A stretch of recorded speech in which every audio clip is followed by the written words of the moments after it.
Bienvenidos. En este videoclip abordaremos la temática triángulos, elementos y propiedades. Espero que sea de su ayuda y comprensión. Triángulos. Se define en geometría un triángulo como la región del plano limitada por tres rectas que se intersecan 2 a 2.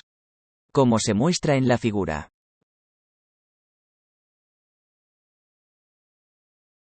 En un triángulo se identifican los siguientes elementos. Vértices. Son los puntos de intersección de cada par de rectas que forman el triángulo. Los vértices se nombran con letras mayúsculas. Por ejemplo, en el triángulo ABC. Vértice A, vértice B, y vértice C. Lados. Son los segmentos determinados por dos vértices. En este caso, lado AB, lado BC, y lado AC se nombran con la misma letra del vértice opuesto con minúscula. Por ejemplo, en el triángulo ABC, lado A, opuesto vértice A, lado B, opuesto vértice B, lado C, opuesto vértice C. Ángulos interiores. Son los que forman dos lados consecutivos. Por ejemplo, en el triángulo ABC, lados B y C forman el ángulo A. Lados A y C forman ángulo B. Y lados A y B forman ángulo C. Ángulos exteriores. Son los ángulos adyacentes a los ángulos interiores. Se forman prolongando el lado sobre cada vértice. Por ejemplo, en el triángulo, tenemos sobre cada vértice un ángulo exterior adyacente.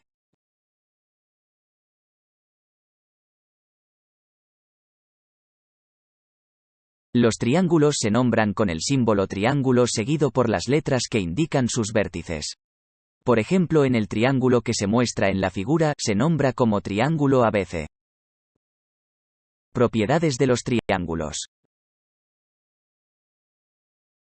Los triángulos tienen las siguientes propiedades. Propiedad 1. La suma de sus tres ángulos interiores es 180 grados. Por ejemplo, en el triángulo BCD, la suma del ángulo B, más ángulo C, más ángulo D, es 180 grados, en este caso 45 grados, más 70 grados, más 65 grados, igual a 180 grados.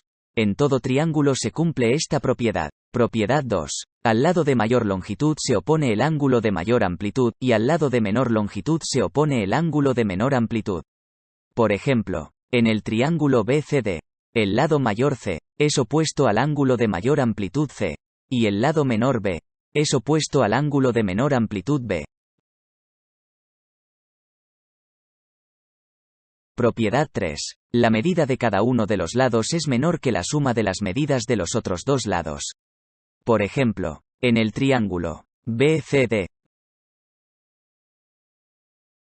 Comprobamos esta propiedad para los tres lados del triángulo BCD. Entonces tenemos que la longitud del lado C es menor que la suma de las longitudes de los lados B más D. La longitud del lado D es menor que la suma de las longitudes de los lados B más C. El triángulo BCD cumple esta propiedad. En conclusión, para que un triángulo esté correctamente construido debe cumplir la propiedad 1, 2 y 3 simultáneamente. Propiedad 4. La medida de un ángulo exterior es igual a la suma de dos ángulos interiores no adyacentes. Por ejemplo, en el triángulo BCD la medida del ángulo DCH equivale a la suma de las medidas del ángulo B y ángulo D. La medida del ángulo DBG equivale a la suma de las medidas del ángulo C y ángulo D. La medida del ángulo BDF equivale a la suma de las medidas del ángulo B y ángulo C.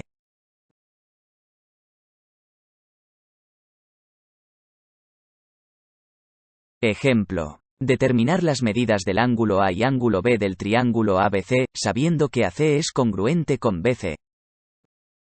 Solución. Por la propiedad 2 se deduce que a los lados con igual medida, en este caso, AC y BC, corresponden ángulos opuestos con igual medida. Es decir, la medida del ángulo A es congruente con el ángulo B. Sabemos por la propiedad 1 que la suma de los ángulos interiores es 180 grados. Ángulo A más ángulo B más 40 grados igual a 180 grados. Como los ángulos A y B son congruentes y se sabe que faltan 140 grados para ser 180 grados, entonces cada ángulo debe medir en este caso 70 grados. Entonces ángulo A y ángulo B miden 70 grados.